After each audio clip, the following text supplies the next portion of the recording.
Why did you go to Nicaragua this past summer? I guess the most important part of the project was to build relationships with our partner.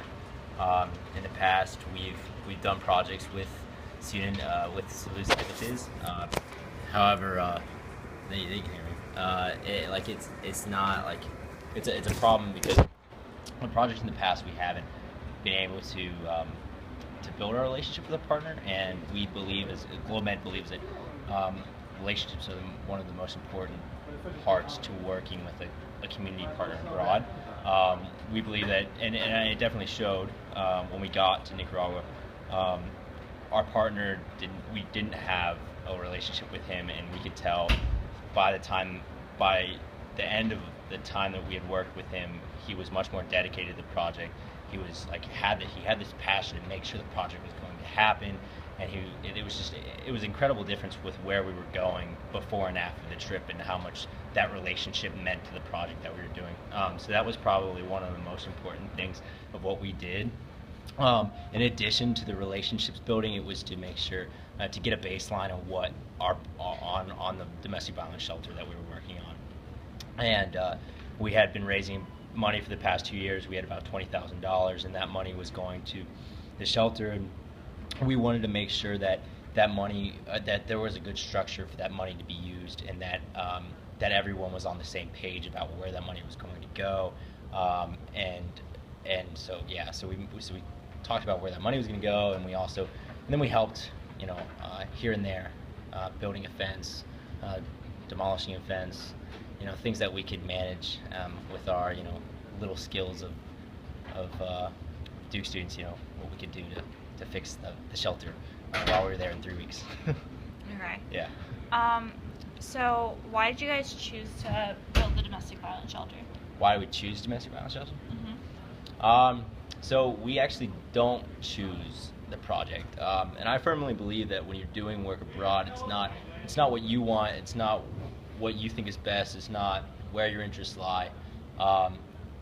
The way that GlobeMed is structured is that our projects are focused on what the community partner wants and what they believe is the priority, and we stand by that, because who's going to know their community best but the organization that's based in the community, and the people that live in the community and live through those problems day in and day out, and they understand the cultural differences, the how to do it sensitively. They know everything that we don't, and it's in asking them what the issue is and how we can fix the problem is where we start.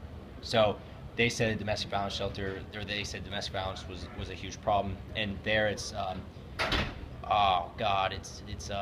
interfamiliar relations. They don't call it domestic violence because they say that, which goes into other things about the culture of whether they're interfamiliar relations doesn't really have a negative connotation, and what that means for the society, and that we use domestic violence here, and that has a negative connotation, and that just kind of like changes the stigma, or kind of changes the perspectives on what domestic violence is here, because it's a negative connotation, but there, because it doesn't have that negative connotation, not all people see it as a negative thing.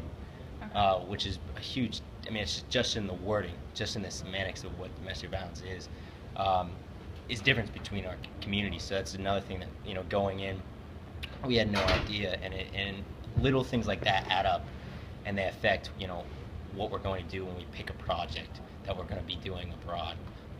So that's why, okay, so that was a really long explanation, but more or less, we ask our partner what to do, and they tell us, and then we give them the resources, meaning money, and our background, and our education at Duke, and what we have to bring, and we help them reach their dreams and their goals. Okay. So what problems did you run into while you were there in Nicaragua? So problems. It was like little problems, like just getting like traveling issues and stuff like that. But like I guess like a more global health based problems. I think. Well, okay. So one problem that I thought was something that we also overcame was at the end of the trip. We were trying to figure out what our next project would be. And we asked our main contact, his name's Juan, and we were like, what do you want to do next? What's our next focus? Where do you want to go? Where do you want the next $10,000 or so to go?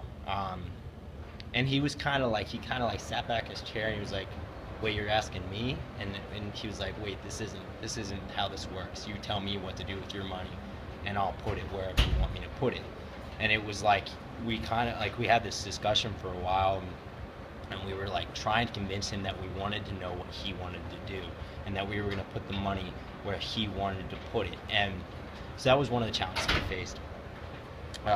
And trying to change perspectives, because he's dealt with so many organizations that just want their money to go in a specific place, and we're very different. And I think that was like he didn't really grasp that, and which is another interesting thought of like the last project that we did. And I wasn't here, but how did they approach that project? Did they just tell him? Did they just tell Juan and Salus Limited that they wanted to do this project just because it was in their best interest, which is totally outside the Globement model? But anyways, but I wasn't here, so I can't speak on behalf really. But other challenges.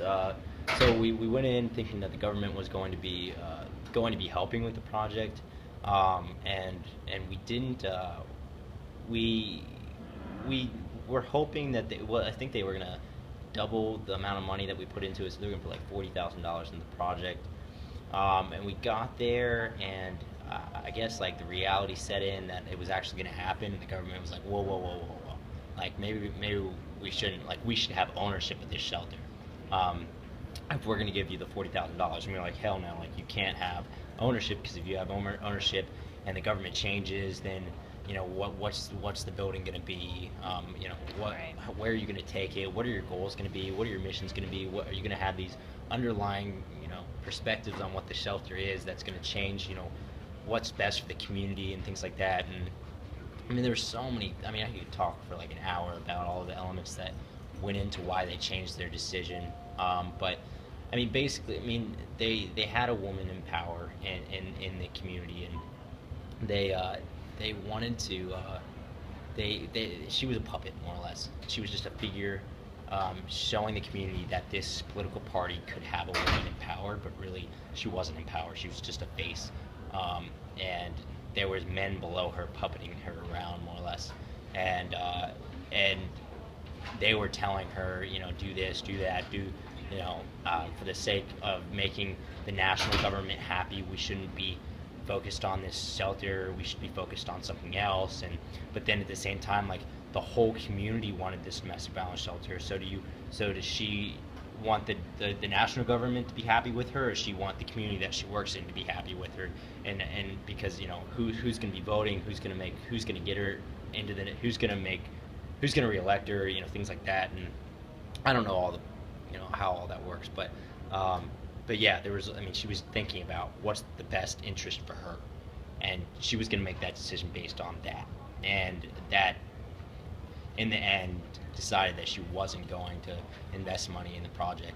And she gave us issues about we were building like a foot further than the property that we were renovating and building for the shelter, and we built like a foot farther than we actually own. And the government, like, they threatened us that they were going to tear down the whole building if we continued building, so we had to move back a foot. And so they were just like being so particular and just so specific, and they just wanted to, like, they really any way they could, they wanted to slow us down or stop the project, because they weren't going to own the shelter, and it wasn't going to be a socialist society anymore. It was going to be it was going to be the first example of a building that's run by itself, by the community, owned by organizations. So yeah, so that was one big thing. So how did you guys kind of solve your issue with the government in a way? Like, how did you? I mean, I know you got down there, and then they're like, "Oh, we're not going to give you $40,000 now since yeah, you have ownership." Well, yeah. So I mean, we tried to make a deal with the government, and it didn't work out. I mean, we like ambushed the mayor, and tried to get her to take our side, and it didn't work out. and we didn't get any of the money, and we were, and honestly, by the end of the trip, we were kind of like, like, let's just get rid of the politics and stop having to worry about it, because it's going to be a problem. If we settle in now, it's going to be a problem in a few years. They're gonna say, oh, we changed our mind or something like that, or they're going to break a contract, or they're going to take over the buildings. So we were just like, let's just scrap the whole day. Let's just get rid of the government and just figure out how to do it ourselves. So I mean, it came down to like, how can we be more cost effective with the money that we have? We had to put out our priorities and say, well, what are we gonna put the money towards first? And that's where it came. It was like, well, a fence is the first priority. You cannot protect women if you don't have a fence. And so, I mean, if it's a matter of protecting them during like a daily service, like the fence was the first thing that you had to have. So that was one. And then the second thing came into just like, we need to have beds and a place for them to stay. So I guess, and then it went into making the actual facilities a little more comfortable. So like it was basic needs first, and then it was protection, basic needs, and then the comfort of the building. And that probably won't, the comfort of the building won't come until like many years down the road. Okay, so why did you need a fence? 'Cause I read, because like I've been reading like all this stuff, all of like your notes from last year. So I read that they had a fence because like husbands would try to come in Right.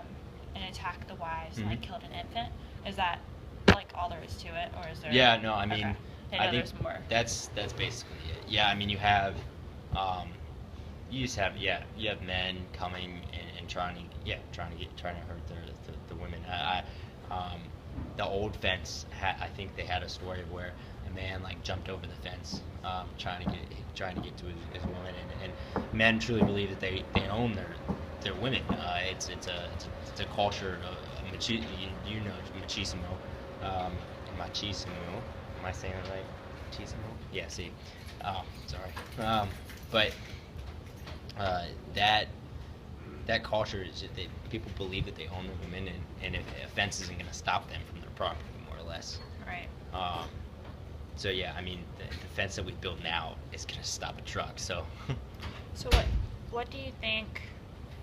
So like domestic violence in Nicaragua, like it's obviously like stemming from like bigger issues, and more like an issue, like a wicked problem. If you want to relate back to that, we're about to write a paper on it. So like how would you relate that, like to the bigger problem? To the bigger issues in Nicaragua, like more to like the structural. Yeah, I mean, like your experience in Nicaragua. I guess you kind of already have by talking about the government. No. I mean, I know of like the bigger realm of domestic violence, and Yeah. so that like, I think one of the biggest changes in like I guess rights of women in Nicaragua was there was a revolution. I guess it was the Sandinista revolution, or maybe it was a different one, where women all the men went to war, and and nobody was doing the jobs that men were doing, so women started doing those jobs, and they realized that, why can't we do this? And when the men come home, why we're fully capable of doing these things, and women started realizing that they're just as good as men, if not better, actually. So I think that's where it started. And women were like, yeah, we could do this. Like, we should have just as many rights as you should. So I think that's where it started. And then it went into many women started getting there was a few women, I guess, that got high positions in the government.